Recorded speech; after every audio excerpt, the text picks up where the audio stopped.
1 bulan setelah menerima pekerjaan Tuhan pada akhir zaman, pemimpin gereja kami Changlin menugaskanku untuk bekerja sebagai pemimpin kelompok. Saat itu, aku sangat tersanjung karena pemimpinku memberi posisi kepemimpinan. Padahal aku baru sebulan di gereja. Setelah itu, aku bekerja lebih keras dalam menggenapi tugas. Karena keanggotaan gereja kami terus bertambah, gereja dipecah menjadi 2. Dan aku terpilih menjadi pemimpin salah satu dari 2 gereja itu. Changlin bertanggung jawab atas 2 gereja ini. Suatu kali Changlin menghadiri salah satu pertemuan kami, dan Saudara Luo bertanya, kutipan firman Tuhan mana yang harus kita baca hari ini? Changlin hanya tersenyum dan berkata, mari bicarakan pengalaman kita. Kita tidak akan membaca firman Tuhan hari ini. Saudara Luo menjawab, tidak membaca firman Tuhan saat pertemuan itu bertentangan dengan prinsip kehidupan gereja. Bahkan sebelum Saudara Luo selesai bicara, Changlin memberi dia tatapan marah dan berkata, tingkat pertumbuhanmu kecil dan tidak memahami kebenaran, jadi aku di sini untuk membantu kalian. Aku pikir ini juga akan bermanfaat untuk jalan masuk kehidupanmu. Kita selalu bisa membaca firman Tuhan di rumah, tetapi dalam pertemuan kita harus mendiskusikan pengalaman kita dan belajar dari pengalaman orang lain tersebut. Ini akan membantu mempercepat jalan masuk kehidupan kita. Kau tidak mendengarkanku dan bahkan mencoba menceramahiku. Kau mengganggu saja. Jika melakukannya lagi, kau tidak akan diundang lagi. Saudara Luo menundukkan kepala dan diam. Saat itu, aku berpikir dalam hati. Dalam pertemuan, kita harus membaca firman Tuhan dan bersekutu tentang kebenaran. Bahkan saat mendiskusikan pengalaman, firman Tuhan harus tetap menjadi dasar. Ini salah satu prinsip kehidupan gereja kita. Iya. Bukankah Changlin bertentangan dengan prinsip kita karena tak membaca firman Tuhan selama pertemuan? Dia bahkan membuat klaim muluk bahwa dia melakukannya demi jalan masuk kehidupan kita. Itu kebohongan belaka. Iya, benar. Aku sedikit marah saat merenungkan ini. Jadi aku mencoba untuk bersekutu dengannya. Tetapi saat melihat kerutan di wajahnya, aku memutuskan untuk tutup mulut. Aku berpikir dalam hati, dia selalu menghormatiku. Jika aku menunjukkan masalah pada dirinya, dan itu menyinggung perasaannya, bukankah dia akan berkata, aku tak berterima kasih dan tak tahu apa yang baik untukku? Aku berpikir, lupakan saja, lebih baik aku diam saat dia masih marah. Aku mungkin akan berakhir seperti Saudara Luo dan juga di Hardik. Jika aku ditandai karena mengganggu, aku bukan hanya dicopot dari posisi kepemimpinan, bahkan mungkin dilarang ikut pertemuan. 2 bulan kemudian, aku bertemu dengan Saudari Cheng yang menghadiri gereja lain.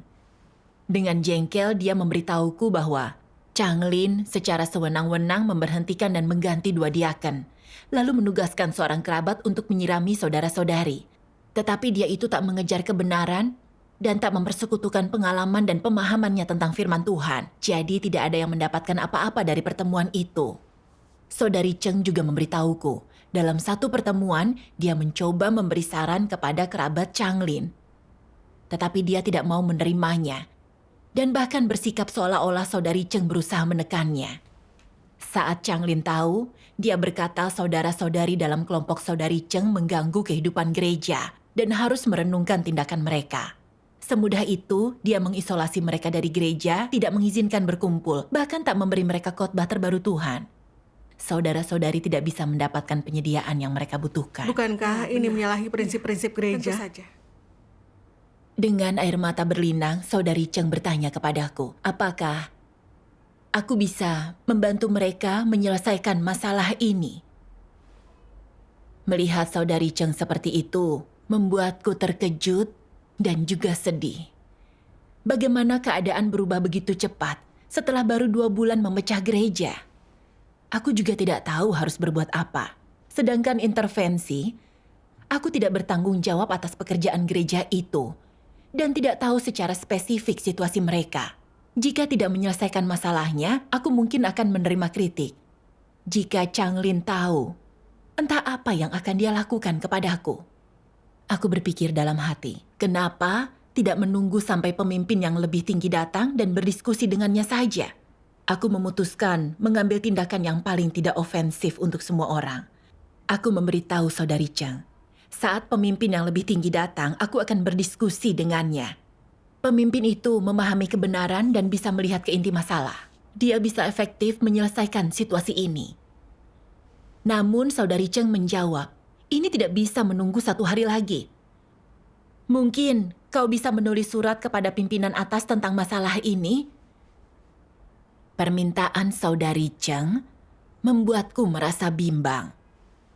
Di satu sisi, jika aku tidak memberitahu pimpinan tingkat atas, kehidupan saudara-saudariku akan rusak. Tetapi jika memberitahu mereka, mengingat bagaimana Changlin tidak terbuka untuk saran dan menekan siapapun yang coba menyarankan apapun, begitu dia tahu aku memberitahu pimpinan, aku akan menerima perlakuan jauh lebih keras daripada yang diterima saudara Luo.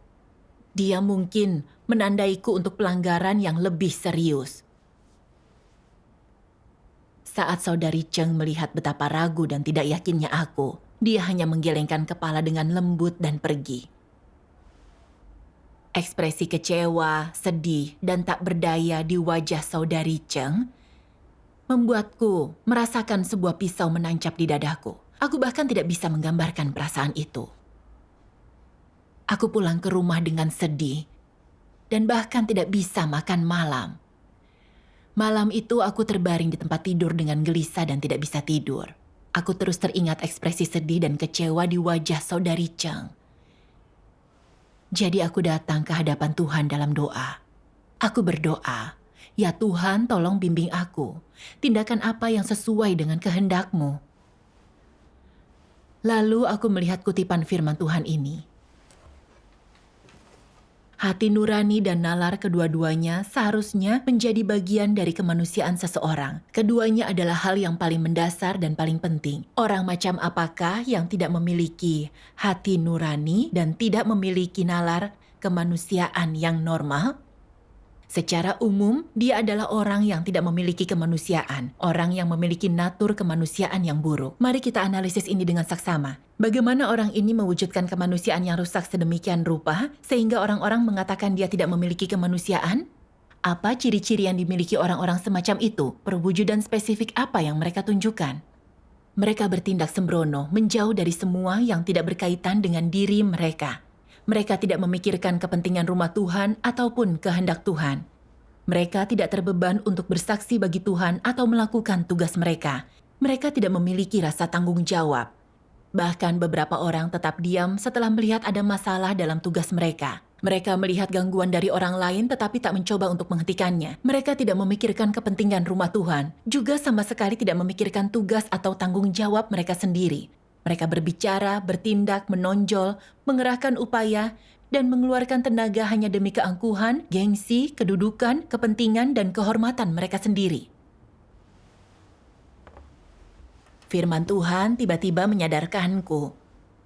Mereka yang tidak bertanggung jawab dan hanya memikirkan reputasi dan status, tanpa sedikit pun memikirkan kepentingan rumah Tuhan atau jalan masuk kehidupan saudara-saudari lainnya yang menjauhi masalah di luar kepentingan mereka, mereka tidak memiliki hati nurani atau nalar, serta sungguh egois dan hina.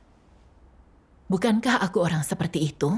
Saat Changlin tidak mengizinkan membaca firman Tuhan dalam pertemuan itu, dan saudara Luo coba memberi saran, Changlin memarahi dan mengutuk dia. Aku bisa melihat dengan jelas dia melanggar prinsip gereja dan tidak menerima kebenaran. Aku seharusnya mengambil sikap dan menyingkap dia. Tetapi aku tidak ingin menyinggung perasaannya, jadi aku tidak berani mengatakan apa yang benar. Saat mendengar Changlin telah memecat orang sekehendaknya dan memilih kerabatnya untuk menggenapi tugas penting, menekan siapapun yang coba memberi saran kepada kerabatnya dan tak mau mengirim firman Tuhan kepada mereka, aku seharusnya menyelidiki apa yang terjadi dan melaporkannya pada pimpinan. Aku juga tidak ingin ditekan oleh Changlin, jadi aku membuat alasan untuk menghindari tugasku. Aku tak mengambil tanggung jawab, berpikir pemimpin yang lebih tinggi akan mengurusnya nanti. Aku dengan jelas melihat saudara-saudariku terhambat, kehilangan kehidupan gereja mereka, tak bisa mengakses firman terbaru dari Tuhan dan hidup menderita. Tetapi aku hanya mempertimbangkan kepentingan dan prospek masa depanku sendiri, tanpa sedikit pun memikirkan jalan masuk kehidupan mereka atau menjaga kepentingan rumah Tuhan. Menyadari betapa egois dan tercelanya aku, tak memiliki hati nurani dan nalar. Aku terlalu malu untuk menemui saudara-saudariku lagi. Lalu aku menemukan ketetapan ke-6 dalam 10 ketetapan administratif yang harus ditaati umat pilihan Tuhan pada zaman kerajaan. Lakukan apa yang seharusnya dilakukan dan laksanakan kewajibanmu, serta penuhi tanggung jawabmu serta pertahankan tugasmu. Karena kau percaya kepada Tuhan, engkau harus memberikan kontribusimu untuk pekerjaan Tuhan. Jika tidak, maka engkau tidak layak untuk makan dan minum firman Tuhan dan tidak layak untuk hidup dalam rumah Tuhan. Amin. Setelah membaca kutipan ini, aku merasa sangat bersalah. Aku adalah makhluk Tuhan dan telah menikmati begitu banyak suplai firman-Nya. Aku harus berdiri dengan Tuhan, menjaga pekerjaan rumah Tuhan, dan melindungi saudara-saudariku. Iya. Iya benar. Namun aku takut menyinggung Changlin dan ditekan olehnya. Juga takut akan kehilangan status kepemimpinanku. Jadi aku melalaikan tugasku. Aku hanya khawatir menyinggung orang, bukan Tuhan. Tuhan tidak punya tempat di hatiku. Aku melihat betapa tidak layaknya aku disebut orang percaya. Setelah menyadari semua ini, aku tahu tidak boleh bersikap egois, tercela, dan hanya mementingkan diriku. Kehidupan saudari Cheng dan yang lainnya terputus karena kehilangan akses ke firman terbaru dari Tuhan. Aku harus bertanggung jawab dan membantu menyelesaikan masalah mereka. Iya. Keesokan harinya, aku pergi ke tempat pertemuan saudari Cheng untuk mempelajari lebih lanjut tentang situasi Changlin. Dan memastikan semua yang dikatakan saudari Cheng kepadaku benar. Lalu aku melaporkan temuanku kepada pimpinan. Aku juga mengirimkan firman terbaru dari Tuhan kepada saudari Cheng dan yang lainnya. Dan kami mengadakan pertemuan bersama. Iya, syukur kepada Tuhan. Saat Changlin tahu aku mengadakan pertemuan dengan saudari Cheng dan saudara-saudarinya, dia sangat marah. Suatu hari, sekitar pukul 6 sore, dia mengirim seorang saudari penatua ke rumahku untuk memberitahuku. Karena aku diam-diam mengadakan pertemuan dengan anggota gereja lain, sangat congkak dan menyombongkan diri. Aku ditandai untuk 8 pelanggaran. Dia melarangku menggenapi tugas, juga akan melaporkanku serta mengumpulkan diaken dan pemimpin dari kedua gereja untuk menyingkapku. Bukankah ini penindasan? Iya benar. Pesan yang disampaikan saudari penatua itu sungguh mengejutkanku. Apakah Changlin tahu aku telah melaporkan dia? Dia bahkan hendak mengumpulkan para pemimpin dan diaken dari kedua gereja untuk menyingkapku. Apakah mereka akan mengusirku dari gereja? Jika mereka sungguh mengusirku, apakah aku masih punya kesempatan untuk diselamatkan? Pikiran ini membuatku putus asa dan lemah. Tidak tahu harus bagaimana. Hari berikutnya adalah waktu untuk pertemuan saudari Cheng lagi. Dan pikiranku berpacu. Changlin sudah secara terbuka melarangku menggenapi tugas. Jika aku menghadiri pertemuan dengan saudara-saudariku, entah pelanggaran apa yang akan dilimpahkan Changlin kepadaku jika dia tahu. Aku memutuskan lebih baik diam untuk saat ini. Jadi, aku tinggal di rumah dan kehilangan kehidupan gereja. Hatiku terasa hampa. Nafsu makan dan tidurku terganggu. Aku tersesat tanpa tujuan. Merasa menderita dan tersiksa. Setelah sekitar 10 hari, gereja merilis persekutuan terbaru Tuhan. Aku berpikir dalam hati, Changlin menekan saudara-saudari di tempat pertemuan saudari Cheng. Mereka tidak bisa berkumpul atau membaca firman terbaru dari Tuhan. Aku harus menyampaikan firman Tuhan kepada mereka sesegera mungkin. Iya.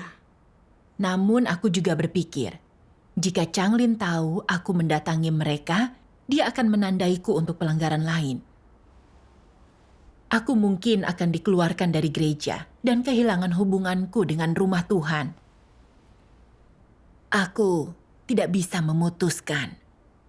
Dan terus saja maju mundur.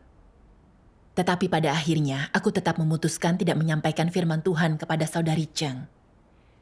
Beberapa hari berikutnya, aku berjalan seperti mayat hidup dan tidak ingin melakukan apapun. Tiap kali teringat saudari Cheng dan yang lain tidak bisa berkumpul dan membaca firman terbaru Tuhan, serta pasti sangat menderita sepertiku, aku merasa sangat bersalah. Lalu, aku melihat kutipan firman Tuhan.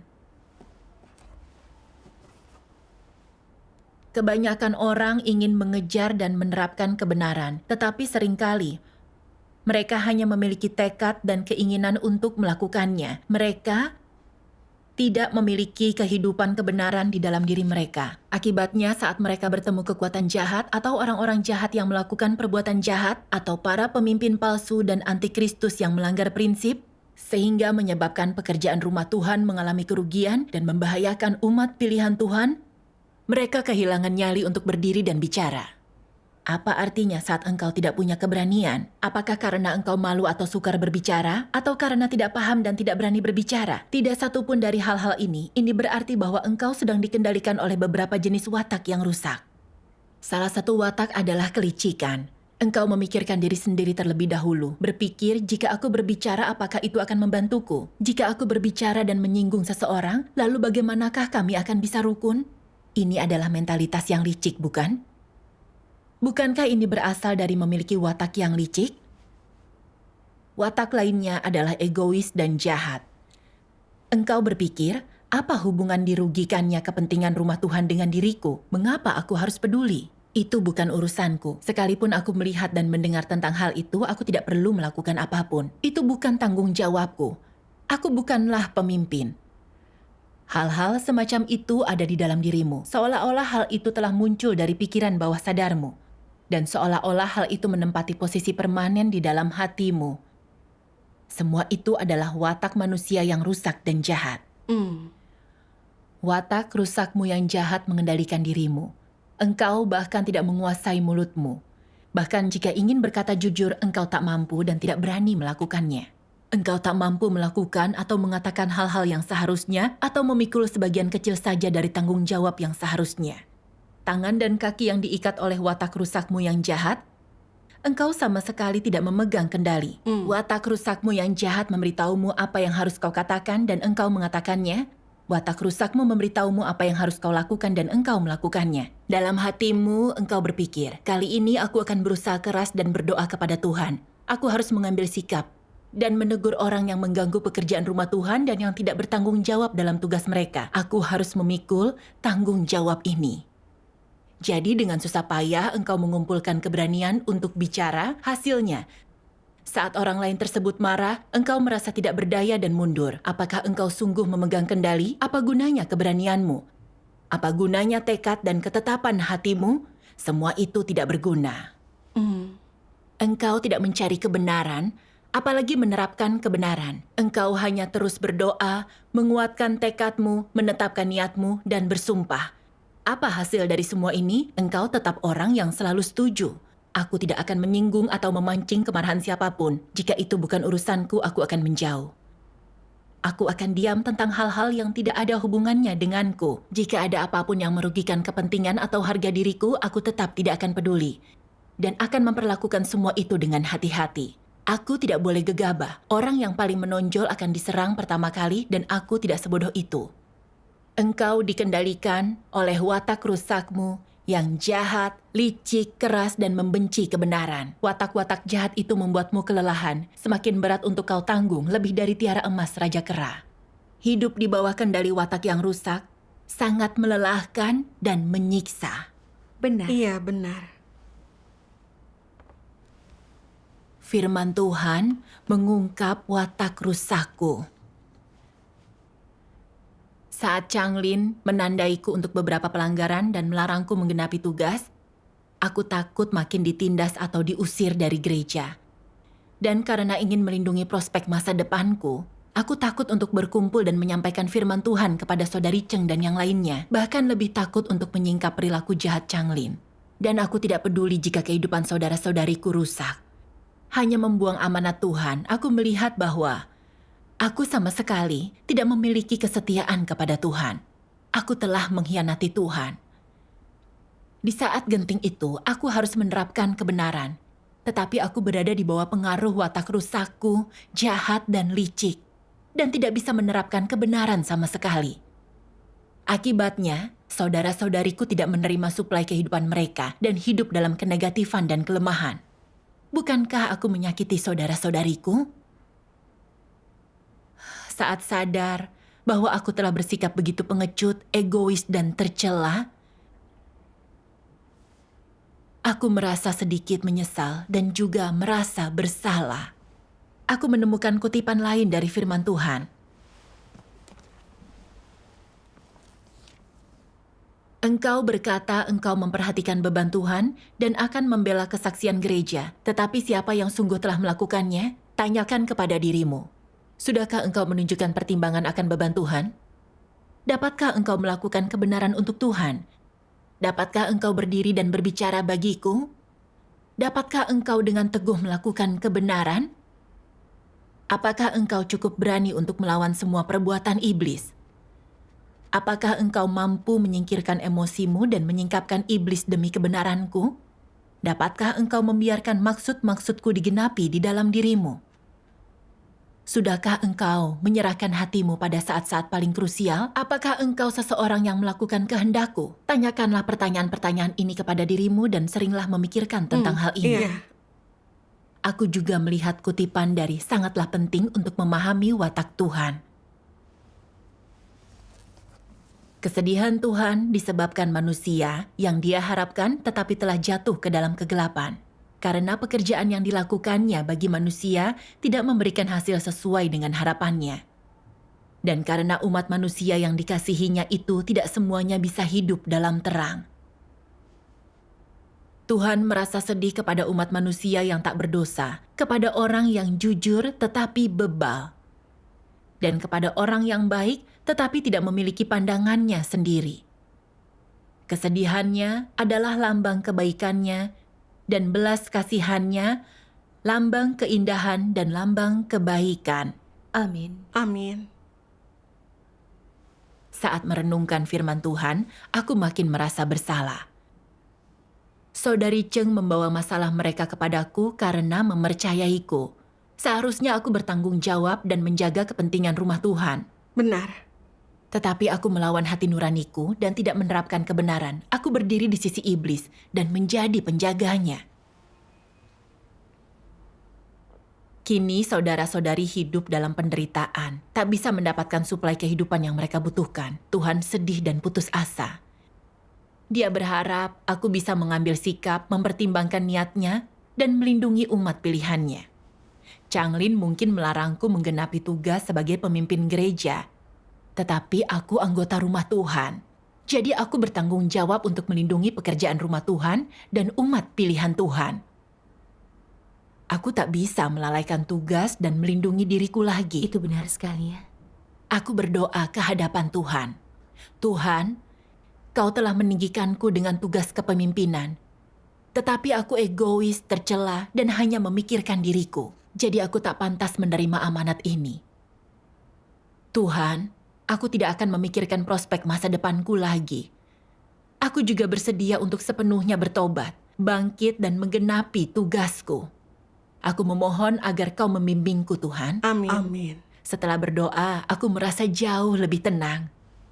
Aku mengirimkan khotbah terbaru Tuhan kepada saudara-saudari di tempat pertemuan saudari Cheng dan berkumpul dengan mereka. Lalu, pemimpin tingkat atas menerima laporanku, dan setelah mengonfirmasi perbuatan jahat Changlin, dia dan pengikutnya dipecat dari posisinya. Syukur kepada Tuhan. Itu bagus. Para pemimpinku untuk sementara menugaskanku mengambil alih atas pekerjaan di kedua gereja itu. Setelah dicopot dari posisinya, Changlin tetap tidak bertobat dan terus mendendam kepadaku. Dia menipu saudara-saudari kami di gereja. Mengatakan aku belum lama menjadi orang percaya, tidak mengerti apa-apa. Hanya kebetulan memiliki sedikit pengetahuan lebih. Tetapi tidak bisa menyelesaikan masalah apapun dalam pertemuan. Dia juga mengatakan karena PKT saat ini menangkapi orang-orang percaya. Dan ada kamera keamanan di setiap sudut pedesaan. Aku mungkin membahayakan mereka dengan menghadiri pertemuan. Oh, dia menipu mereka semua. Itu benar. Selama waktu itu dia berhasil meyakinkan beberapa dari mereka. Dan bersama-sama mereka membuat beberapa tuduhan palsu terhadapku. Aku pernah ditandai 8 pelanggaran. Kini jumlahnya bertambah menjadi 13. Mereka menyerahkan semua tuduhan itu kepada pimpinan tingkat atas. Jadi pemimpin kami menugaskan beberapa saudari untuk menyelidiki situasinya. Saat mendengar tentang ini, aku tenggelam dalam kesedihan. Aku merasa beban yang sangat berat menekan dadaku dan hampir tidak bisa bernapas. Changlin berkomplot dengan beberapa orang untuk membuat tuduhan palsu terhadap diriku. Jika para pemimpin kami mempercayai cerita mereka dan benar-benar mengusirku, apakah hidupku sebagai orang percaya akan berakhir? Saat memikirkan ini, air mataku mulai berlinang. Aku juga teringat, banyak saudara-saudari berasal dari gereja yang sama dengan Changlin sebelum menerima pekerjaan baru Tuhan dan menyebarkan pekerjaan Tuhan pada akhir zaman kepada mereka. Beberapa saudara-saudari tidak memiliki ketajaman terhadapnya, bahkan mengagumi dan menghormati dia. Bisakah orang-orang ini mengatakan yang sebenarnya? Jika para saudari menyelidiki masalah ini, akankah mereka bisa memahami yang terjadi? Pikiranku menjadi kacau. Jadi aku berdoa kepada Tuhan. Setelah berdoa, aku melihat kutipan firman Tuhan ini. Aku benar, aku setia, dan aku adalah Tuhan yang menyelidiki lubuk hati manusia. Aku akan segera menyingkapkan siapa yang benar dan siapa yang salah. Jangan khawatir, segala sesuatu bekerja menurut waktuku. Siapa yang menginginkanku dengan tulus dan siapa yang tidak, aku akan memberitahumu satu persatu.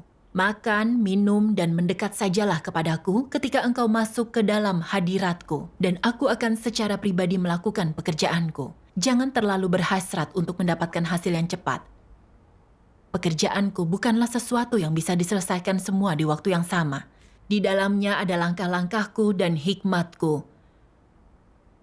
Dan itulah sebabnya hikmatku dapat dinyatakan. Akan kubiarkan engkau melihat apa yang dilakukan oleh tanganku untuk menghukum yang jahat dan memberi upah kepada yang baik. Aku pasti tidak memihak siapapun. Engkau yang sungguh-sungguh mengasihiku, aku akan sungguh-sungguh mengasihimu. Dan mereka yang tidak sungguh-sungguh mengasihiku, murkaku akan selalu menyertai mereka.